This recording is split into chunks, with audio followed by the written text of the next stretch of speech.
So now we need political power to change this. Now, never go for total mobilization. If you click on like the little toaster, right? You go see, it should be grayed out. It says total mobilization. Hover over that and see just, you see it guarantees 10% consumer goods factories. Very good. Only 10% of our factories will be used for consumer of our civilian factories. Of all our factories will be used for. Only 10% of our factories will be used for civilians, which is really good. Minus recruitable population, minus 3%. That is bad. That's why you never use it. Never go for it. However, it can be used if you're about to like lose and like you just if you can't, like if they just aren't producing, if they just aren't producing you completely and you can't keep up, or if you've lost so much land and you don't have enough factories left, you can go for it, but it does take a hit to your manpower, which is in certain situations it can be advisable, others not. I would never go for it. I would rather capitulate than go for it, because of how badly it can mess up with your like divisions and everything. So generally everyone tries to get war economy as quickly as possible. And the war economy is very good. It gives you 20% consumer goods factories, plus 20% construction speed to military factories, conversion cost from civilian to military and military civilian, minus 20%. Now conversion is something I've never used before, but you can basically, if you need more civilian factories, because now this is a way you can fix your situation with Poland that you have in the game. You can convert some of your military factories that you have to civilian factories. So if you go into construction, and you should see like just below like where the coastal fort is, right? You've got like this little factory and this military factory that's like with arrows pointing opposite directions. Click on that and it'll show a bunch of states in yellow. Yeah, I can see that. So it will say, and then you can just click on it and it says we have in the one area it will say, for example, we have 0 civilian factories, but we have 2 military factories. So if we click on that state, it will convert it from a military factory to that. It does cost factories to do that because it has to be converted with a factory, and it does take a little bit of a while, but it can be used. I've never really used it before because I've never run into that problem. The next thing is a naval base. Naval bases are just basically where like your ships are based when they're not out on the water by themselves. We'll get into how naval warfare works in a bit. And then we got land forts and coastal forts. Now, these two things are particular. I never build a land fort or a coastal fort past level 5. After that, it becomes way too expensive it takes way too long to build it, and it doesn't provide that much of a bonus to building it.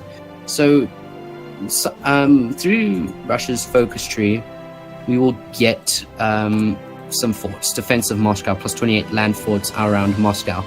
So if we go to the capital Moscow, around Moscow, and some of these little provinces we will get a total of 28 forts altogether of all the different states that it places it in. Now we can build those if we do want to. In some cases it's advisable, and in other cases, like with Czechoslovakia, if you go look at their focus tree, all the way on the far left, they have a whole line just dedicated to building fortifications. Along the Sudetenland and along Poland and Hungary, which is fine. But for us, it's not necessarily too necessary. It will be good to get for when we're still weak and we get invaded. Now, if you go to laws and government again, we have can you see the little globe with a box on it, right? Yeah. It says export focus. Okay. For now, we don't need that. It says it gives plus 50%. It gives 50% resources to market, meaning that 50% of all our resources that we have, we are using for trade. We cannot use them. If any countries want them from us, we can trade it to them. So we can either change that to a free trade, which is actually the opposite of what we want to do. I would say let's go for limited export. That way we still get some of. Now it does try and entice you a bit, but it's not really the best. So we get plus 10% to factory output, dockyard output, construction speed, and research time minus 5%, which is really good, but not really worth it in the end because, resources are important in this game. So I would say that when we can't do it right now. We need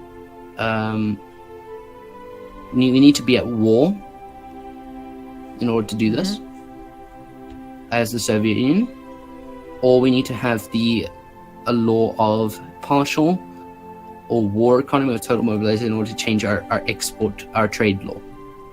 So I would say when we can, let's try and aim for like limited exports. All right. And now then on recruitment, like you've played this game, you know how recruitment works, I'm assuming. So you got like the lowest one, which is Disarm Nation, which is 1%. Then the one that we're currently on, which is 1.5% volunteer only. I would say that one we should try and aim for going into the First World War is limited conscription. Anything more than that, we start getting penalties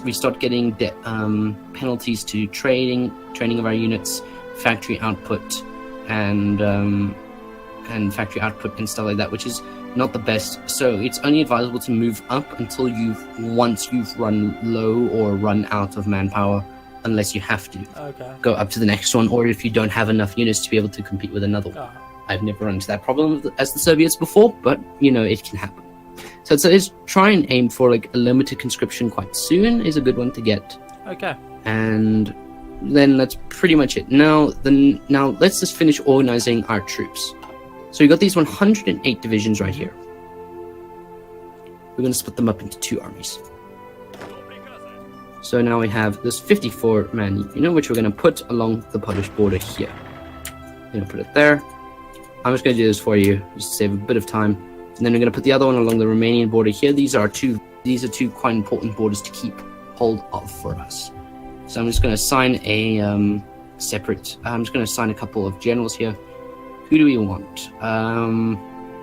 So you can actually assign the generals here. So like, let's say I'm going to assign the one. You can assign the other 54-man one. Okay, I'm assigning the one on the left. He's a war here. The one on the left. Okay, then I'll do the one on the right. Okay, you can select yours first. Now remember to look at his stats, right? Yeah. And then look at the area of where he is in, because sometimes his stats are not the best to use. Now you're in Poland, so I'd say first of all, you're doing the people who are on, I think, Romania's border. The people on the right. Yes, you are. So we go look at there, we can see its plains, and then you go click on the enemies. So we've got Bessarabia here, which is hills. Now, what I would say is the best kind of person for you to use in that situation is someone with either a bonus, if we have it, of course. If not, it becomes less important. If not, it becomes other things that we need to look for. Is a hill fighting expert, a trickster, or a open terrain expert, right? So you can look at stuff like that. And then obviously some of the generals do. So just look at them. Some of the generals do have other bonuses. So if we don't have a guy like that, we can go look for other stuff that might be important. Now, recklessness is a trait that some of them can have. Now, recklessness is pretty good for planning speed, but he has a higher chance of getting wounded in combat. If your general gets wounded in combat, you lose for a limited period of time. You lose his bonuses that he gives the army, and this can happen. And then you've also got career officer, which is minus 25 promotion cost, which is not the greatest trait to have. So we have a guy who's a trickster for you. He could be used. He's got pretty good. Now, trickster is good only for reconnaissance, but that allows you to get guerrilla. But the thing is, I was thinking a bit of ahead here. I forgot to tell you. He has a bonus that you can give him, not right now,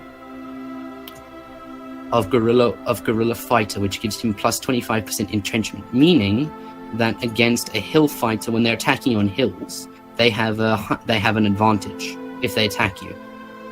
But they are also attacking over a river.